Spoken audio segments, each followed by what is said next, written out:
Sir ఇది చూస్తున్నారుగా కుటీర పరిశ్రమలాగా కల్తీ నారావారి సారా దొరుకుతుందని చెప్పి వైసీపీ ఆరోపణ వస్తుంది. దీని మీద మీ అభిప్రాయం?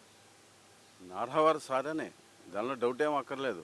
నారావారికి తెలియకుండా ప్రతి జిల్లాలోనూ ఒక డూప్లికేట్ మద్యాన్ని తయారు చేయించే సెంటర్ని పెట్టడం అనేది సాధ్యమయ్యే పనేనా? అసలు ఆంధ్ర రాష్ట్రంలో ఎక్కడైనా సరే 2019 నుంచి 2024 వరకు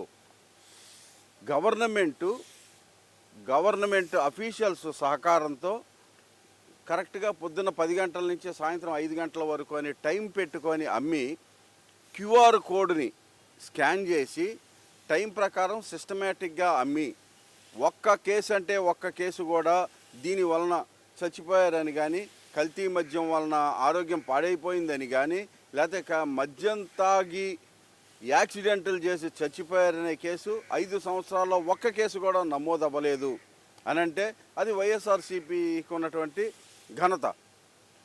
వెంటనే 2024 వచ్చిన వెంటనే బార్లని ఓపెన్ చేసేసి, బెల్ట్ షాపులను ఓపెన్ చేసి రాష్ట్రం మొత్తం అసలు ఎక్కడ పడితే అక్కడ విచ్చలవిడిగా బెల్ట్ షాపులు, కిళ్ళీ షాపుల్లో కూడా మద్యం దొరికే విధంగా చేశారు. అంటే దాన్ని నారావారి ఘనత కాకుండా ఇంకేమి చెప్పగలం?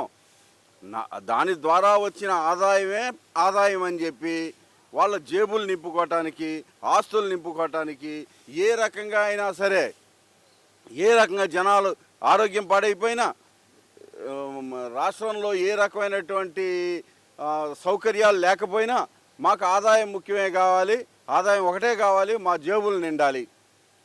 మీకు ఎగ్జాంపుల్, ఒక ఉదాహరణ చెప్పాలంటే రాష్ట్రంలో యూరియా దొరక్క పంటలో దీనికోసం యూరియా దొరకటం లేదు అని చెప్పి రాష్ట్రంలో ఉన్న రైతులందరూ రోడ్డెక్కి అక్కడక్కడ మన పెద్దిరెడ్డి రామచంద్రారెడ్డి గారి నియోజకవర్గంలో ఒక ఊర్లో, చిత్తూరు జిల్లాలో 10,000 మంది ఉన్నటువంటి ఊళ్ళో 700 బస్తాల యూరియా ఇచ్చారంట. ఏ రకంగా సరిపోతుందంటే చంద్రబాబు నాయుడు గారు చెప్పినటువంటి స్టోరీ ఏం చెప్పారు మీరు విన్నారు కదా. యూరియాతో పండించినటువంటి పంటలు తింటే జనాల ఆరోగ్యం పాడైపోతుంది కనుక అందుకని యూరియాని తగ్గించండి, మేమే ఆ రకంగా యూరియాని తగ్గించి చేయటం కోసం మేము ఆ రకంగా ప్రోత్సహిస్తున్నాం అన్నట్టుగా చంద్రబాబు నాయుడు గారు చెప్పారు. మరి కల్తీ మద్యం తాగితే జనాల ఆరోగ్యం పాడైపోదా చంద్రబాబు నాయుడు గారు? ఇది మీ ఆశీస్సులతో మీ జేబులు నింపుకోవటానికి ప్రతి జిల్లాలోనూ కల్తీ మద్యం సెంటర్లు పెట్టి మీ మనుషుల్ని కూర్చోబెట్టించి ప్రతి గడపకి సప్లై చేస్తున్నారు.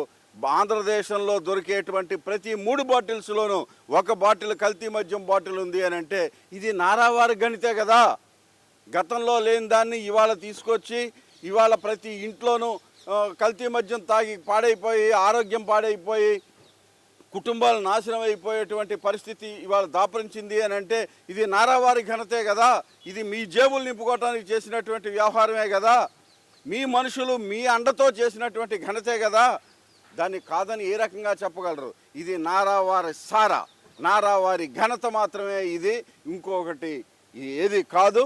ఇది ఈ ప్రభుత్వ వైఫల్యంగా చెప్పుకోక తప్పనిసరి పరిస్థితి ఈ రాష్ట్రంలో దాపరించింది.